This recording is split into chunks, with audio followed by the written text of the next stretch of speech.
Hello everyone at sa aking mga katropang nanonood ngayon, have a blessed day. This is Kuya John and welcome back to my channel.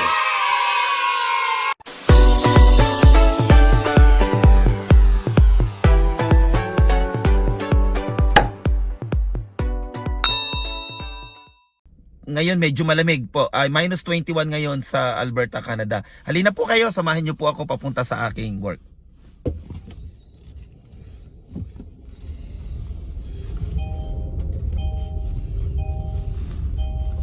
Yeah. Nakalimutan ko pang mag seatbelt. Ayan. Kaya narinig nyo may tumunog. Ayan.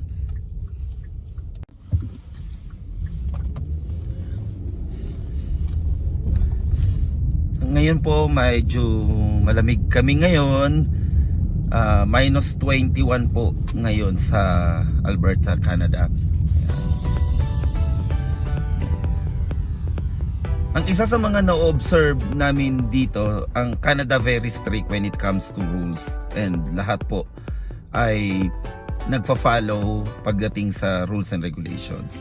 So dahil pag hindi ka nag-follow sa rules, nako, napakalaki ng fine. Like for example, hindi ka nag-stop sa stop sign, it will cost you around $390. So that would be around 16,000 pesos. Yan. Pag hindi ka lang nag-stop sa stop sign, so kailangan marunong kang sumunod kay Pastor Apollo Kibuloy kasi nag-stop siya, di ba? So dapat mag-stop ka.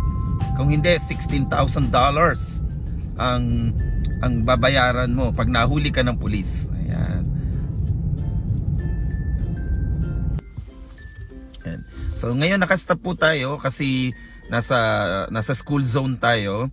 Although wala kang makikitang mga tao dyan sa school zone, pero kailangan mong i-observe yung speed limit mo na 30 kilometers per hour. So yan, hanggang 30 ka lang.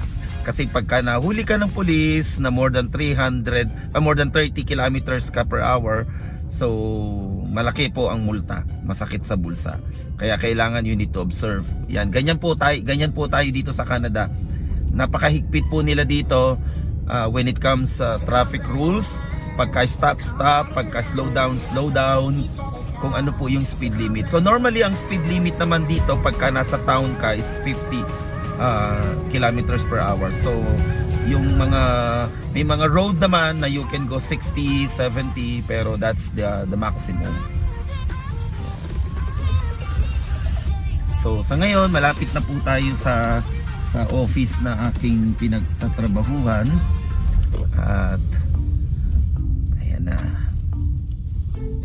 maghanap lang tayo ng parking.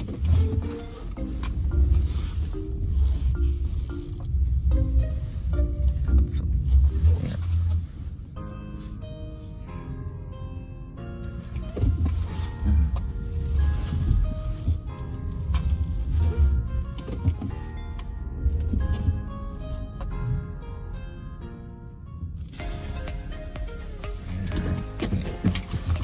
Okay, so samahan niyo po ako ngayon sa aking opisina.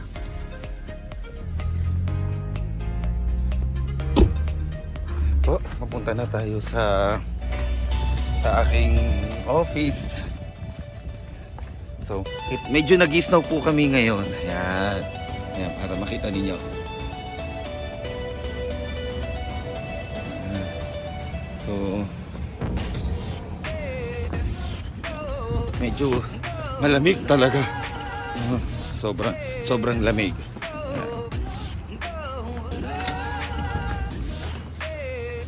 So, makikita ko na sa inyo aking mga katrabaho. Nandito na sila. Ayan. Ayan, pinapagalitan na ako. Ayan, ito si Jonabel. Ano ba yan? Ayan. Ayan. Good morning. Oo. Siya ang aming dito. Ang mayordoma namin yan. Ayan. Ayan. Ito pa si Ate Priscilla. Ano yan? Ayan, busy-busyhan. Oo, bisibisihan as in. Ayan. Kunwari may ginagawa. Last day na namin ngayon kasi wala na ho kaming trabaho bukas sa Lunes. Ayan. Ayan, narito na ako sa aking opisina, so it's time for me to work.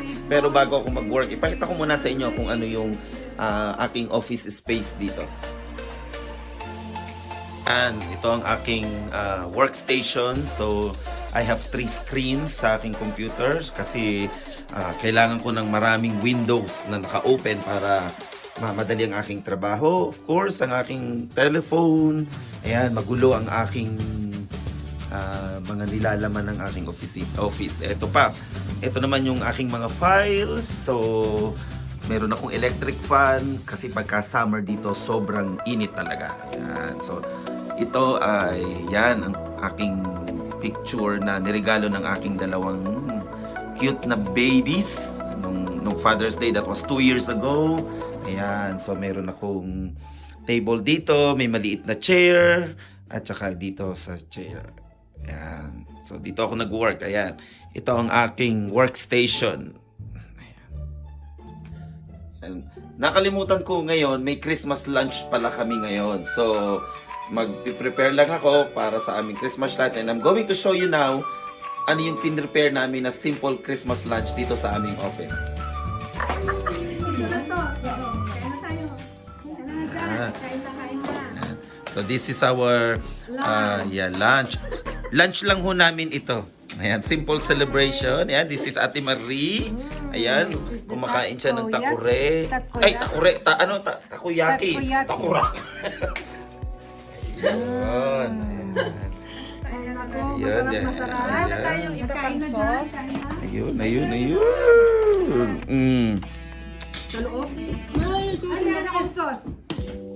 Sa fridge pa sila. Ako pa dito ng spring rolls. Oo, bakit nasa yung spring Kain po rolls? tayo.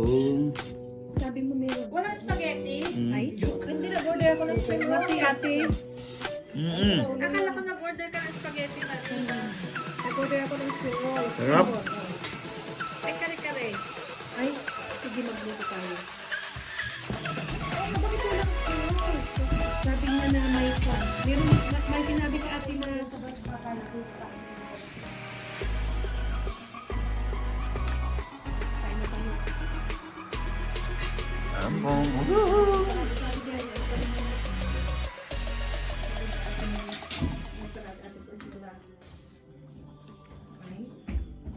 Oo nga, nakalimutan niya yung spring rolls. Yan, natapos na po ang oras ng aking trabaho. So medyo pagod na tayo ngayon. So it's time for me to go home and have some rest para makita ko naman yung aking mga kids. So maraming salamat for being with me today. Thank you so much for watching. And also if you have any comments or if you have any questions about sa life po namin dito sa Canada, make a comment below. And I will do my best to respond to your questions. Thank you so much. Have a good day.